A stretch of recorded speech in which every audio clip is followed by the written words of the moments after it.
Gives me great pleasure to have you all here, first of all, and celebrate the new year, trying to do something great this year. We're going to try to make it the best year that we can make it as individuals in our group, in our facility, and that's what my coach, mentor, peer, friend is here to go over tonight. So without much further ado, it's Jacob Grazi. I give him a hug every time I see him.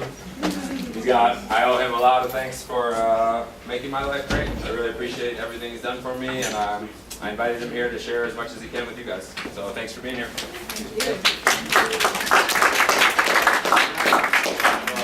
I want to welcome everybody over. I know that David has kind of introduced this as a night that's going to change your lives. Because it will, if you let it. There's some pretty good, pertinent information over here that I think is so appropriate and foundational for every single person in this world. And I believe that if you just take these 7 fundamental tips, simple tips, and apply them, then perhaps not only will 2014 be a better year than 2013, I do believe it will be the best. Let me start off with saying that I've been a life educator, and I stress educator, not coach, not counselor or psychologist, because I think the most important way to touch people is to teach them, not to preach to them. I give here and give a lecture. I'm not very good at lectures. I'm better on a one-on-one teaching people about what I know about life, what I've learned about life. And I know one of the first questions is young-looking man, how do you know so much about life? Do you know anything about life? So that's my challenge. And I do challenge anybody, not challenge anybody, but I encourage anybody that if they have any questions along the way, if something's not clear, then please raise your hand. Because the third concept we will talk about is communication, and the bottom line of communication is clarity. So if there's something that you don't understand or didn't come across to you as much as I would have liked to, then by all means stop. Everyone, stop the presses and ask me, and perhaps I'll get there. So, as I said, I've been a life educator for about 2.5 years. Sitting with Mr. Jacobs over here for about the majority of that time. And, I was kind of, I don't want to say arrogant, but I had this guidebook to be able to tell everybody that this is the most fantastic way to live, and if you don't know this, then you're not going to live. Meanwhile, I was starting to become a better speaker, being better to my wife, my children, kind of controlling my emotions to some degree, until one day I was at work and I lifted something up from here, and pop, my back, pop, rupture in my back, my L5S1. So I went from a good strapping young man to walking around with this for about 6 to 8 months. So I had a lot of time, instead of working out and showing how my prowess exuded through my physical appearance, to contemplate what God was telling me. And forgive me if I drop the G word every now and again, but I happen to be really connected in my own personal way. Try not to make it too much of the lecture, but that's not really what it's about. I tell you, to have that type of pain is undescribable. I literally couldn't walk from this seat and take 10 paces over here without having to stop, take a seat, wipe a tear off of my eye, and then go back to the other. I run warehouses. I'm moving stuff left and right. I try to walk from my car to the showers at the JCC, and I couldn't do it. I had to take three breaks on my head. I'm like, I'm a life coach. I'm a life educator. I'm someone who teaches someone about enjoying life. Why don't I start putting these things into practice? That'd be very interesting. Interesting way to approach life. So one of the concepts we'll also go over in depth is to be happy with what you have. You'd be amazed that with whatever traumatic or dramatic experience that you have will bring clarity into everything that you do. So hopefully these things that we're going to cover will be some things you can get clarity on. So if God forbid something bad happens to you, you already have the tools to elevate yourself. At the same time, if things are already pretty good and you're already a happy person, You'll really know what happiness is because you'll have everything to focus on.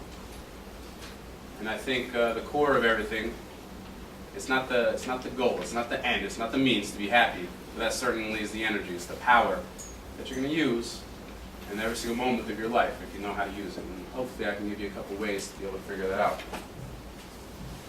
First step, and if you have an outline in front of you, forgive me for jumping back and forth to my notes. And I have this all memorized, I'm just being modest. Is to be aware. What is to be aware? It means to be aware at every single moment of your life. Be aware at every single opportunity to be able to learn and to grow. Unfortunately, we're so bogged down with all these distractions. We have TVs, we have pains, we have jobs, and we get distracted from the moment that we're trying to feel good right now to what we're supposed to be doing. So the question I ask you is, what is the purpose of life? And we have an idea what is the purpose of life? How about, what is your purpose? Is it the same? Is there any difference between your purpose and the purpose of life? I'm going to challenge with perhaps that one of the purposes of life is to attain and to gather as much knowledge about living as possible.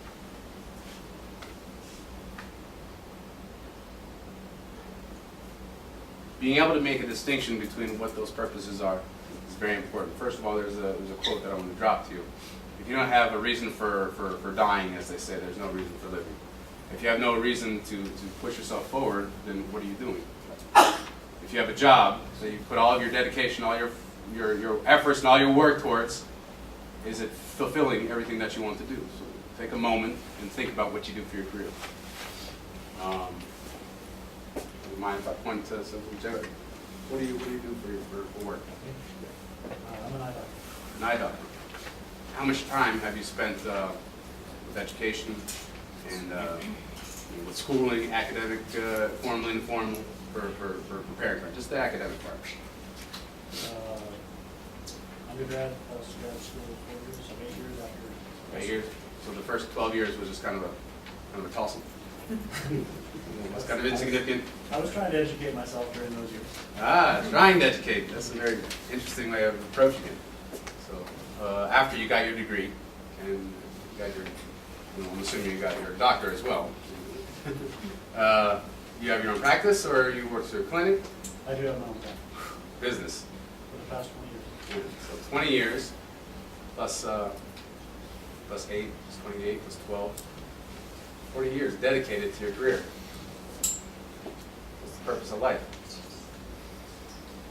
I'm not exactly sure, but to love and be loved, and to obtain as much knowledge as I can. Did you steal that one from me? No. Never seen you before. Oh, okay. When and I'm sorry to pick on you, but you have to be right in the middle, and it's keeping my focus off of the hundreds of people around me. But in the 40 years that you've been putting things together, how much time have you spent formally learning about how to raise a beautiful child? Formal education. No formal education, read a couple books, and figured it out as I went. That's pretty good. Yeah, it looks like you did pretty good so far. He's smiling and he's sitting right next to you. Yeah. Informally, so you said you read a couple books. When you go to work, do you feel like you're fulfilling a purpose? Yeah, I get the gift of sight, help people see better. Which I was actually going to directly, ironically, get to talking about that. So I want everybody to hold on to that thought about being able to see. Because I know, not right now approach it, but approach it soon. So there are 3 levels of pleasure that I'm going to introduce to you, and it's going to help us to make the distinction between what purpose of life is. Everything in life should give you pleasure, right? So we have to know what pleasure is. One simple way to identify what pleasure is we have physical pleasure. If you had $100 million, you get all the physical pleasure you want. You get all the cakes and cookies that you wanted. You could probably get all the physical training that you wanted. Make yourself nice and tight with all those clothes on. It gives you pleasure. You know, when you buy something nice, you get pleasure out of it. When you eat something good, you get pleasure out of it. Something a little bit higher, a little bit greater than that is something we call love. Does anybody have a definition for love? And what is love? So you like to show love, force people, give love, get love. Do you have a definition for love? And I'm going to offer one, perhaps. That love is being able to identify traits in another person that you appreciate and connecting with them. Perhaps. Love is another pleasure. It's not physical pleasure, it's greater. How do I know? It's because for $100 million, I would not give up my wife or my child. So, you have a brother or sister? Yeah? One of each. Yeah? And you enjoy their company kind of sometimes, every now and then? No. Not at all? So if you're doing that, you're going to throw me right out of the room. So would you trade $100 million? Obviously not. I mean, there might be some fool in the world that would say, well, yeah, because it's a lot of money, and my brother's kind of a jerk to beat me up when I was a little smaller. We know in the reality it's not even exchange. Something even a little bit greater than that is a cause. Something that gives you strength and purpose. Something that gives you meaning, like a career, perhaps. And if you dedicate 40 years towards something, I would say that's a pretty big purpose. And it's a very genuine and important purpose. What about something that you would die for? As I previously mentioned. Is there anything that you have, that you're connected to morally, ethically, that you know is just not right, that you would give up your own life? You would offer a pretty harsh example. And I say harsh because I like to use the extremes just to clarify what I'm trying to get across. Is that if, God forbid, you and your family are walking downtown and you turn a corner and you see some guy in the alleyway with his hand up and he's about to put his hand, punch a kid right in the face. He's got a line of kids. This angry, evil look in his face. And he sees you, pulls out a gun, and he points the gun to you and says, you kill this kid or I kill you and your family. It's a kind of a heavy situation. I wouldn't ever want to be put across that, but he just told you to kill somebody, to take someone else's life, in exchange for you and your family. So first thing is, maybe the first kid you can get through, maybe to save your family, maybe, but an innocent child, 2, 3. So we know that even if you can't struggle with the answer right now, that's a struggle to know that could be greater than even love. I might give up myself. I might give up my family for. I can't let my daughter see me do something so horrific and justify that and live the rest of my life. You might be able to do it, and then 3 days later, give up your own life because you couldn't deal with the fact that you did something so hard. So you know that at least there's 3 different levels that you can gauge what you get pleasure from.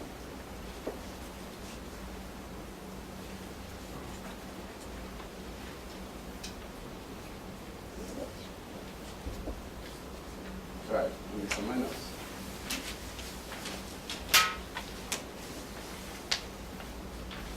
So in achieving the highest, in being aware what your real ultimate goal is to achieve the highest potential of yourself. If we have all the time in the world to grow, then we want to maximize that ability to grow. Let me give you an example. What's more important? Happiness or money? Call it out. You sure? Okay. So, I'm going to give you a little story, a parable, if you will. If you're sitting on a bus, some of you are familiar with this story, and the bus is going from Denver to Colorado Springs. It's a beautiful drive. I don't know if you've ever done that. See the mountains on the west. You can enjoy the scenery, but across the way, you see this guy's got a wad of cash this big. And every 5 minutes, he throws a dollar bill out the window. First, he was kind of strange to see. 5 more minutes, another dollar out the window. This guy's kind of bananas. He doesn't really know. Another dollar. So by the time he comes to Colorado Springs, he gets off the train, off the bus, and he says, hey, can I borrow some money? I ran out of money. Like, I give you money? I just saw you throw money out the window. So what about time? What were you doing with your time on the bus? Watching the guy throw money out the window. Isn't that an opportunity to grow? Isn't that an opportunity to learn how to become happy? However we wish we're going to get to? figure out how to get to that level of happiness. So if life is good, awareness is good. Life is every single moment of time that we have to really utilize and maximize. Any waste of time is a waste of life. So we have to learn how to maximize every single moment of your life. Now at first that seems like a really heavy burden, but it's an opportunity. It's an opportunity of your life to learn about life. So use every moment to utilize all the tools that you've grown to this point and anything more that you can receive. So if you want to throw $1 out the window, then don't throw any time out the window. If you have an opportunity to read a book or to think about how much more you can take care of your son or love your wife or love your husband or your brother or sister, you know, that's a good opportunity. Just work it in your head. How do you speak to somebody? Which is number 3. We're going to get to. We jump to 3 and then we'll go back to 2. Yeah. Were you going to give us an answer to this question? Which question? About what the purpose of life was, or are we supposed to ponder that? I can Yeah. ponder it, it's okay. The idea is to understand that the purpose of life is to achieve your highest potential in that learning as much about life as possible. Now, this world is created for our pleasure. It's created for us to take everything that's beautiful about it. And we're going to learn here in a minute how to make it beautiful. So I'll get back to that here in a moment if I didn't directly hit it. Saying that another aspect of living is communication. So I just mentioned before that one of the fundamental and most important things about communication is clarity. So when you come into a discussion with somebody, let me give you an example. You have a Democrat and Republican in college, all the more so. They're really passionate, very fired up. You have these two people talking together. What happens? I'm going to give you an example. What happens? Capital punishment. The issue of capital punishment comes up. Kill him. Kill him. Oh, so you must be a Republican. What does the Democrats say? Capital punishment is wrong. Well, what do you say? Well, all of a sudden, you're wrong. You're wrong. And then start fighting and throwing words at each other, and everybody gets angry. Everyone gets worked up. And all of a sudden, there's a fight. There's a debate. Have you ever listened to a debate team? And one side gives their argument, the other side gives their argument. It's logical arguments bouncing back and forth. You ever see the captain of the debate team stand up and say, "You know what? You're right." Yeah, I can see. You're right. It never happens. So if you ever find yourself in a discussion and you find yourself getting into a debate, then you have to stop yourself immediately. Because we're not in discussions for debate. We're in discussions for discussions. We're in discussions for growth. If you're not speaking to someone to grow, and you're speaking to just get your point across, then what are you doing? You're going back to number 1. We're wasting time. Remember, we're on this earth to get the greatest amount of pleasure, and one of the ways that we get pleasure is from the people around us. I think I'm more going to start focusing on this aspect, and I'm going to forget my notes, because it's throwing me off.